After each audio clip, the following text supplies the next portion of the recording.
नमस्कार, आप देख रहे हैं मध्य प्रदेश का बुलेटिन और मैं हूं आपके साथ स्मिता सिंह। बुलेटिन की शुरुआत करते हैं बड़ी खबरों के साथ, जो कि छिंदवाड़ा से।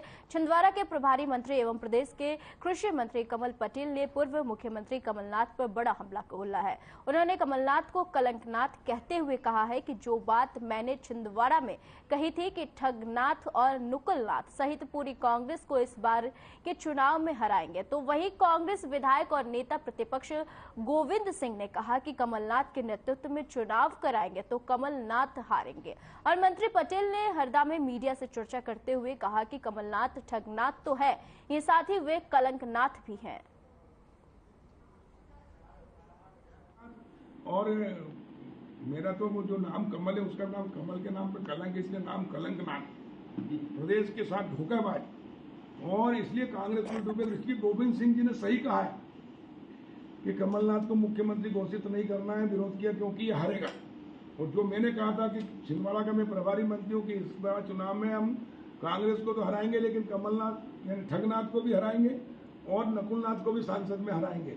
तो मेरी बात की पुष्टि की है, लेकिन कांग्रेस और ठगनाथ के लोग गोविंद सिंह जी को धमका रहे हैं, लेकिन वो भी चंबल का पानी डरने वाला नहीं है और उन्होंने भी कह दिया कि हारेगा।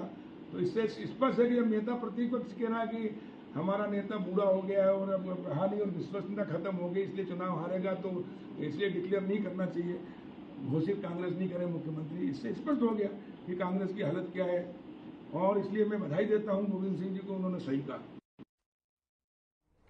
करनी सेना ने महिदपुर थाना प्रभारी को हटाए जाने की मांग को लेकर पुलिस कंट्रोल रूम का घेराव किया है और मांग नहीं माने जाने पर भूख हड़ताल शुरू कर दी है। इस दौरान मौके पर भारी पुलिस बल फोर्स तैनात रहा और बता दें कि करनी सेना द्वारा महिदपुर थाना प्रभारी दिनेश भोजक को हटाए जाने की मांग को लेकर पिछले 3 माह से आंदोलन किया जा रहा है, लेकिन कोई कार्रवाई नहीं होने पर आज एक बार फिर करनी सेना ने दम भरते हुए पुलिस कंट्रोल रूम का घेराव किया और इससे नाराज होकर कार्यकर्ता थाना प्रभारी के खिलाफ नारेबाजी करते रहे और मांग नहीं माने जाने पर धरना देकर कार्यकर्ता भूख हड़ताल पर बैठ गए हैं। करनी सेना के शैलेंद्र सिंह झाला ने बताया कि जब तक थाना प्रभारी को नहीं हटाया जाएगा, हम वहीं भूख हड़ताल पर बैठे रहेंगे।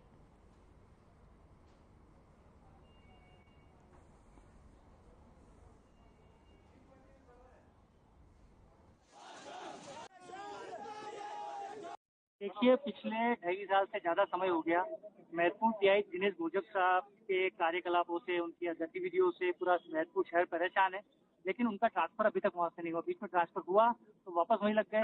हमने 13 मार्च को भी आंदोलन किया था, जब एसपी साहब ने हमें वचन दिया था कि 8 दिन के अंदर हमको लाइन अटैच कर दिया जाएगा, लेकिन अभी तक कोई कार्रवाई नहीं हुई। और सबसे बड़ी विडंबना है कि प्रशासन को मालूम है, लोगों को मालूम है कि टीआई साहब खुले रूप से दलालों के माध्यम से राशि का कलेक्शन कर रहे हैं, दलालों के नाम से जमीनें खरीदी जा रही है, मकान खरीदे जा रहे हैं, आर्मी के जवानों को फंसाया जा रहा है। यहाँ तक कि एसटी समाज की नाबालिग लड़की 14 साल की जो 8 महीने से गायब है, फरियादी से 2.5 लाख से ज्यादा पैसे ले चुके पर अभी तक उसका पता नहीं लगा। और आज आपको मालूम है उज्जैन में हमारे घटना घटी है, 2 दिन में एक बालिका की गुमशुदगी हुई, हत्या हुई है। उसके बाद भी प्रशासन ऐसे भ्रष्टाचारी टीआईओ का सपोर्ट कर।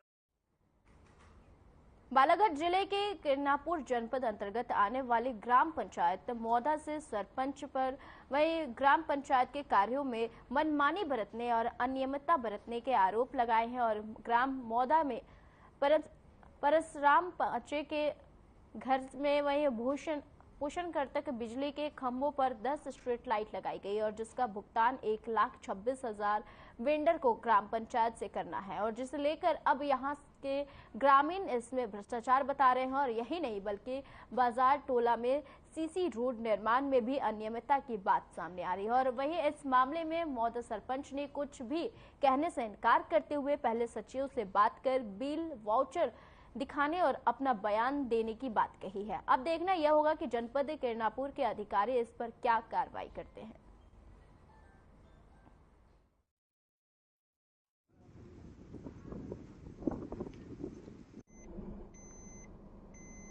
अब ये तो पता नहीं चला पीडब्ल्यूडी से लिया गया, पर पीडब्ल्यूडी वाली जब रोड बना उस समय नाली बना रहे थे, उस समय मोहल्ले वालों ने थोड़ा सा आपत्ति उठाई कि बारिश को देखते हुए कि अगर नाली लेट बनेगी तो घरों में पानी जाएगा। इससे पीडब्ल्यूडी वाले ने रोक दिए, बाद में बनाएंगे करके। अब वो नाली पंचायत वालों ने बना, तो ये समझ नहीं आ रहा है कि पीडब्ल्यूडी का काम पंचायत वाले ने कैसा किया। एक और मामला है स्ट्रीट लाइट में जो 9 बल्ब लगे, उसका भुगतान जो है 1,20,000 बताया जा रहा है। हाँ, अब उसका पता हमको ऐसा चला, उप सरपंच महोदय द्वारा एक दिन आमने सामने हुए तो कि सचिव महोदय जी बुला रहे, मामा जी बोले, मतलब क्यों, तो बोले सरपंच साहब सचिव पे दबाव डाल रहे कि पैसा निकालना है। तो बोले प्रस्ताव नहीं हुआ, मीटिंग नहीं हुई ना, कैसा पैसा निकालेंगे। इस बारे में बोले सचिव महोदय जी बुला रहे मुझे, तो मतलब जाओ, प्रस्ताव नहीं है तो कैसे पैसा निकालूंगे, आप भी सचिव महोदय को बोलिए। प्रदेश के आर्थिक राजधानी इंदौर के सेंट्रल कोतवाली क्षेत्र में उस वक्त हड़कंप मच गया जब कई घरों में एक साथ आग लग गई और आग का कारण गैस की टंकी में ब्लास्ट होना बताया जा रहा है। और हादसे की सूचना मिलते ही मौके पर पहुंचे फायर ब्रिगेड की टीम ने कड़ी मशक्कत के बाद आग पर काबू पाया और घनी बस्ती और संकरी गली के होने के कारण फायर ब्रिगेड की गाड़ियों को वहीं घटनास्थल पर पहुंचने में परेशानी का सामना करना पड़ा। और घटनाक्रम की सूचना मिलते ही क्षेत्रीय विधायक आकाश कैलाश विजयवर्गीय भी मौके पर पहुंचे और हालातों का जायजा लिया। तो पाइप तो यहाँ तक आएगा ना गुरु, इधर से यहाँ तक तो आई जाती है। तो उसे कैसा लगता है यार ये?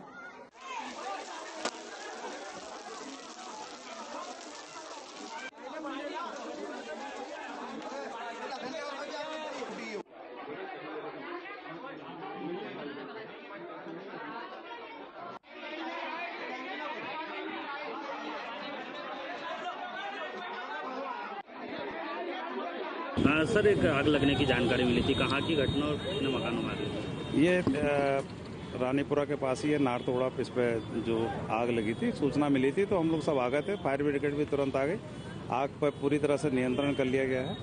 अब कोई किसी तरह की कोई घटना भी। सर, कोई टंकी भी ब्लास्ट होने की? हाँ, टंकी कुछ फूटी हैं पर कोई जनहानि नहीं हुई। सर, कोई घनी बस्ती होने के कारण भी फायर को आने में काफी मशक्कत करना पड़ी? नहीं, फायर तो आ गया, उससे पाइप लाइन के द्वारा आग बुझा दी गई। सर, क्या तुरंत कारण रहा आग लगने का? अब उसकी जांच चल रही है, जांच करके मालूम पड़ेगा। कितने घरों में सर आग लगी है? 4-5 घर तो प्रभावित हुए। तो कोई बड़ी घटना होने से बची? हाँ, बच गई। तत्काली सभी का सहयोग रहा और आग जो है उस पर नियंत्रण पा लिया। हमारे भी एडिशनल डीसीपी साहब भी आए थे, विधायक जी भी आए थे यहाँ पे।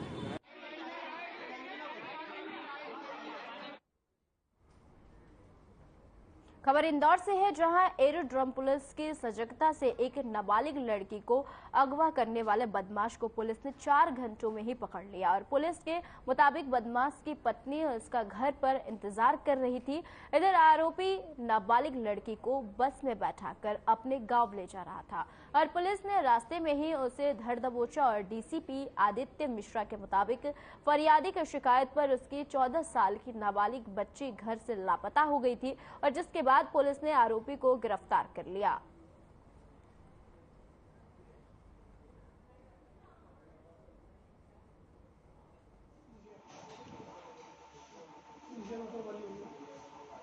परसों शाम को एक माताजी और पिताजी आए थे जिन्होंने बताया कि उनकी 13 साल 8 महीने की जो बच्ची है वो लापता है। अब क्योंकि महिला संबंधी अपराध था तो उसको बहुत गंभीरता से लिया गया। जब आसपास जाके देखा गया तो पता चला कि उनके घर के सामने एक आटा चक्की है, उस आटा चक्की में कुछ लोग काम करते हैं। तो उन सभी की तस्दीक करना शुरू किया कि भाई इसमें कौन लोग हैं जो आज सुबह से थे या नहीं थे। उसमें पता चला कि आटा चक्की में एक आदमी जो है वो अपने घर नहीं पहुंचा है। तो उसका जो इंदौर में यहाँ हाल मुकाम था वहाँ पर पहुँचे तो वहाँ पर उसके कुछ रिश्तेदार मिले जिन्होंने बताया कि पिछले 2 रात से वो घर नहीं आया है और उसका मूल निवासी रीवा का होने वाला बताया।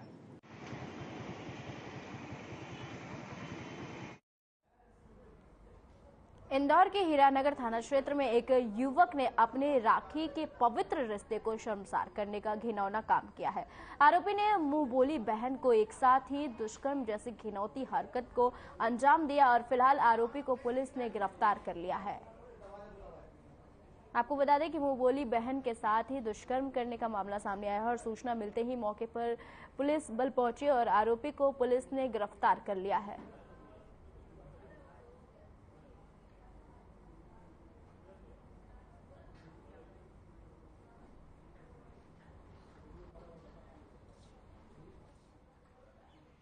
क्या 60 बन जाएंगे।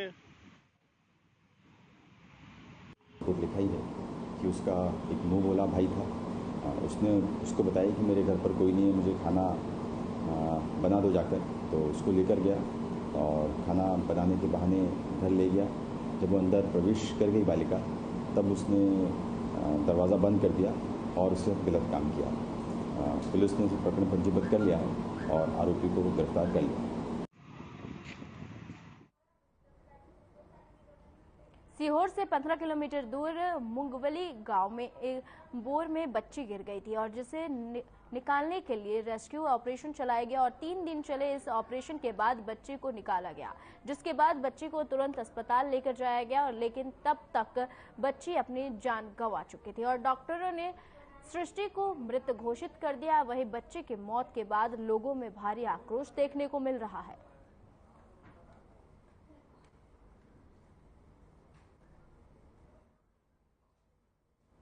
आपको बता दें कि सीहोर में 3 दिन पूर्व एक बच्ची बोरवेल में गिरी और 3 दिन के बाद बोरवेल से निकाला गया बच्ची को और जब तक हॉस्पिटल ले जाया गया मृत घोषित कर दिया गया बच्ची को और बच्ची के मौत के बाद अब गांव में आक्रोश देखने को मिल रहा है।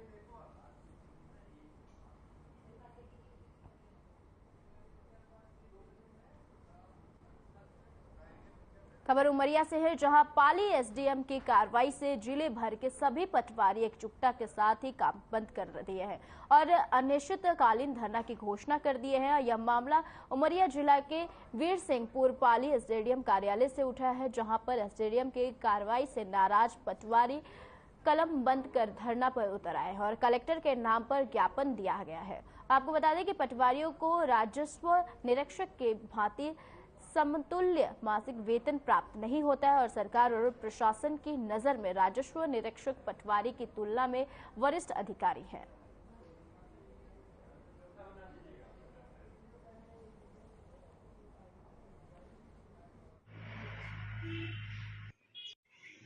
तो निर्णय लिया गया था कि जब तक 2800 ग्रेड पे नहीं प्राप्त होती तब तक हम वरिष्ठ पद का कार्य नहीं करेंगे सीमांकन, और मध्य प्रदेश शासन ने संशोधन करके राजपत्र में पटवारी को भी सीमांकन करने के लिए अधिकृत किया है, जिसके लिए हम लोगों के ऊपर दबाव आ रहा था कि पटवारी सीमांकन करें।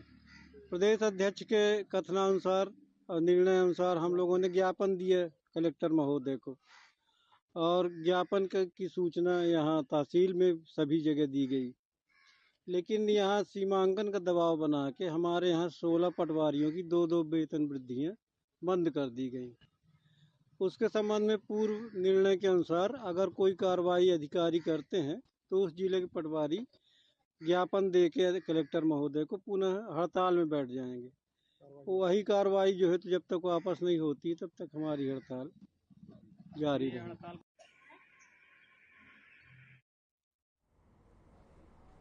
नगर परिषद कानड़ द्वारा कायाकल्प अभियान के अंतर्गत पचलाना रोड से नवीन बस स्टैंड के पास जयसवाल की पुलिया तक सड़क चौड़ीकरण निर्माण कार्य का भूमि पूजन कार्यक्रम आयोजित किया गया और इस कार्यक्रम में नगर परिषद अध्यक्ष सिप्राबाई बाबूलाल व उपाध्यक्ष राजेश टीलर जनप्रतिनिधि मौजूद रहे और उसके बाद वार्ड नंबर 4 में मुख्यमंत्री लाडली बहना योजना 2023 के स्वीकृति पत्र वितरण किए गए।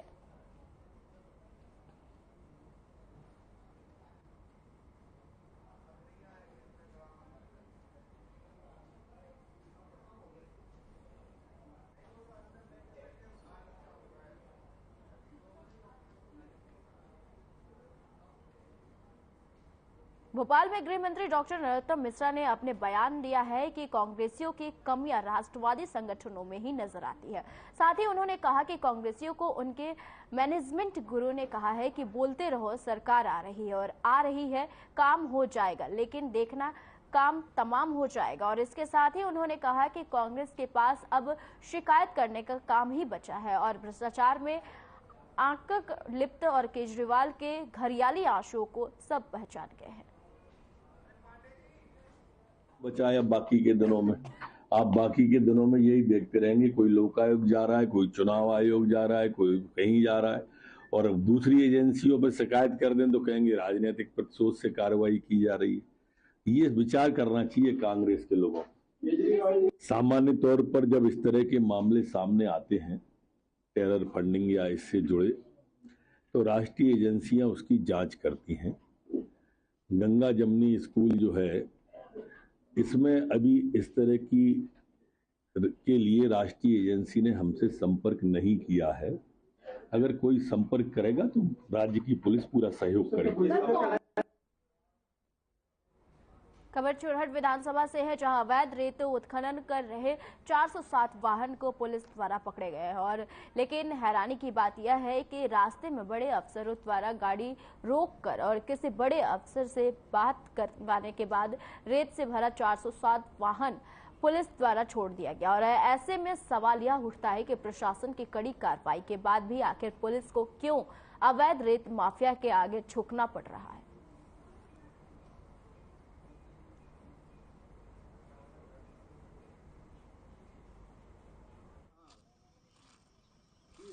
ना लाई गई हैं यार।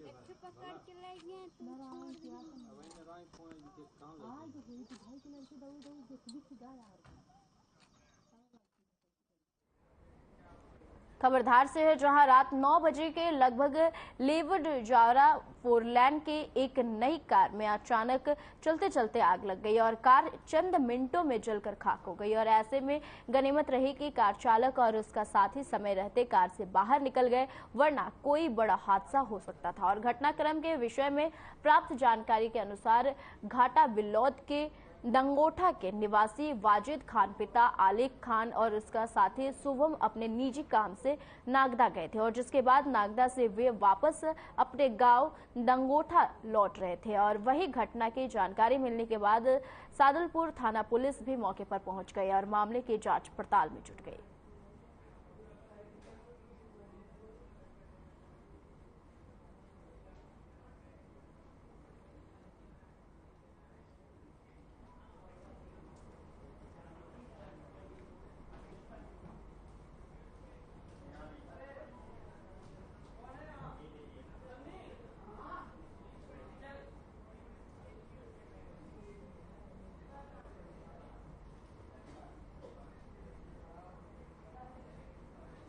सागर के विनायका थाना अंतर्गत ग्राम भरतपुर में नवविवाहिता रोशनी लोधी फांसी के फंदे पर लटकी हुई मिली। और वहीं नवविवाहिता के परिजनों ने बताया कि 20 दिन पूर्व ही नवविवाहिता रोशनी का विवाह पटेरा तहसील के रोड़ा ग्राम में दीपेंद्र लोधी से हुआ था और वह शादी के बाद दूसरी बार अपने मायके भरतपुर आई हुई थी, लेकिन अज्ञात कारणों के चलते बंद कमरे में फांसी के फंदे पे उसकी लाश झूलती हुई मिली।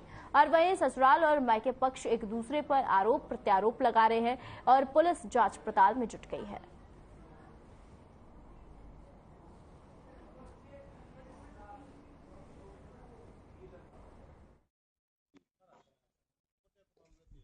आपका क्या नाम है? बद्री सिंह लोधी। किस गांव के हैं? भरतपुर। क्या घटना हुई? मेरी बहन ने कल बंडा से गए हम वापस, तो 2 बजे करीब पहुंचे घर पे तो देखा दरवाज़ा बंद था और अंदर से बंद था दरवाज़ा, तो ऊपर से चढ़े बाउंड्री पे से और दरवाज़ा खोला और अंदर जाके देखा तो उसने फांसी लगा ली थी। अभी उसकी 15 तारीख को ही शादी थी और वहाँ से ससुराल से दोनों जन की बात होती थी, तो क्या करते थे, क्या गाली देते थे, उसको क्या बात करते थे, उसने कभी नहीं बताया हम लोगों को कि क्या प्रॉब्लम है। फांसी लगाने का भी कुछ पता चला क्यों लगाई थी? नहीं पता। तो वो उन दोनों की बात होती थी, वो क्या डराते धमकाते थे, गाली देते थे, क्या करते थे। क्या मामला होगा? भाभी ने फांसी लगा ली है अपने मायके में। अभी 15 मई को शादी हुई थी मेरे बड़े भैया के साथ, दीपेंद्र के साथ, और उसके बाद 23 तारीख को वो लुभाने आए थे, तो लुभा के ले आए थे। इसके बाद हम लोगों को कोई जानकारी मिली, कल उन्होंने फ़ोन लगाया तो बोला फांसी लगा ली है उनने। हम लोगों ने पूछा कि क्या हो गया है, बोले कुछ जानकारी नहीं है, हम लोगों को भी कोई जानकारी नहीं थी। तो फिर उनने बोला कि आ जाओ आप, तो हम लोग यहाँ आ गए हैं, तो देखा तो फांसी पर वो टंगी नहीं थी, नीचे रखी हुई थी, हम लोगों को टंगी नहीं मिली। और पूरे जेवर भी उन लोगों ने उतार लिए हैं, पूरी 9 चीज़ें चढ़ी थी उनको। कि विनायका थाने के अंतर्गत रोशनी पति दीपेंद्र लोधी के द्वारा फांसी लगाई गई है। मृतका के द्वारा मायके में फांसी लगाई गई है, तो अग्रिम जांच की जाएगी, जिसमें कार्रवाई की जाएगी, जो संबंधित के खिलाफ है कार्रवाई की जाएगी। मध्य प्रदेश के बुलेटिन में फिलहाल के लिए इतना ही। मुझे दीजिए इजाजत। नमस्कार।